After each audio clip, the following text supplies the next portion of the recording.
Hi, I'm Anita Chin, and today's maths activity idea is called Drop and Count. This activity is appropriate for kindergarten and year one, and if it's for kindy, our focus will actually be on just creating and recognising combinations of 10, and for year one will be combinations of two numbers that add to 10 using the addition symbol and the equal sign. So what is our concrete material superstar? Well, for this activity, it actually is two colour counters. So you can see I have my class set here of transparent counters as well as two colour. We're just going to be using two colour counters, 20 in a jar, one jar between two students. If we're actually going to drop our counters, we're going to drop them into a bowl. So I've got a class set of bowls, again 15, one between two. So we just need one per pair. Once we drop them into the bowl, we're going to have to write something down, and we're going to do our recordings. Our visual model that we'll be using is actually a 10 frame. So I'm just going to use my must-have whiteboard insert sleeves, and we'll bring that to the front. So that's my class set there. On our whiteboards, we need to write with something. So we also have our class set of marker pens. They're all black, and student erasers. So that's everything that we need. Now, what's the aim of the activity? Well, the aim of the activity is for students to discover what are all the different combinations that we can find to make 10. So let's now jump in to the rules of the game and play the activity.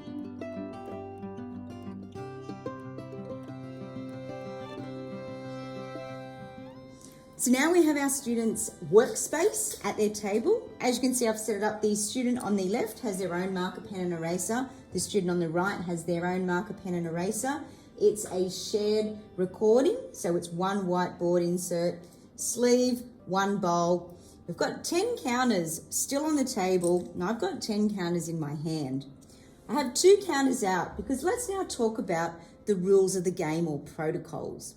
So the student on the left will pick a colour, and they may choose to be red. And because it's kindergarten or year one, they'll place a red counter at the top so they know that's their colour, and therefore the student on the right will be yellow. Now, I've got my 10 counters in my hand, so the student on the left is going to go first. So they're going to drop their counters into their bowl, and they're going to count with one-to-one correspondence. 1, 2, 3. We have 3 red, and they will represent that with 3 crosses and write the number 3. The student on the right, who is yellow, 1, 2, 3, 4, 5, 6, 7, and they will represent that with 7 circles. Ideally, what we would love is for students to have 3 and 7, but 7 on its own is okay. For year one, the only difference would be we actually use the addition symbol, 3 plus. Still the same visuals, 7, we'll actually write the equal sign with 10.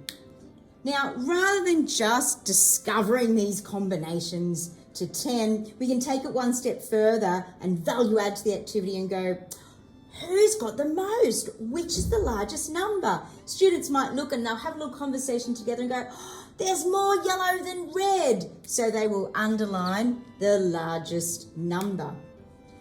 For year one, what we would really love students to say is that we have 3 red, we have 7 yellow, altogether we have 10, and there are 4 more yellow than red. So really honing in on that comparative language. And that's all our activity is. So let's have another round, see what other combination we can discover. Student on the right, they will drop the counters into the bowl, and we've got 1, 2, 3, 4, 5 red and 5 yellow. So the student on the right can go first this time if students are confident with left and right. So yellow, 1, 2, 3, 4, 5. Student on the left, red, 1, 2, 3, 4, 5. Oh, I got the same as you. We both got 5. So 5 and 5. So in this case, we wouldn't underline because they're both the same. Now, secretly, that's a double. So for year one, our recording for year one would be 5 and 5 more makes 10, written with the addition symbol. 5 plus 5 equals 10. We hope we hear that shout of joy. Oh, it's a double. They're both the same. And if we've done multiplication division, they're two equal groups. So there you have it, drop and count for kindergarten in year 1. However, the activity can also be done in year 5 and year 6, where a 10 frame becomes a 1 frame. We'll do some beautiful adding with fractions, but that's another video. So have a fantastic time with that in your classroom.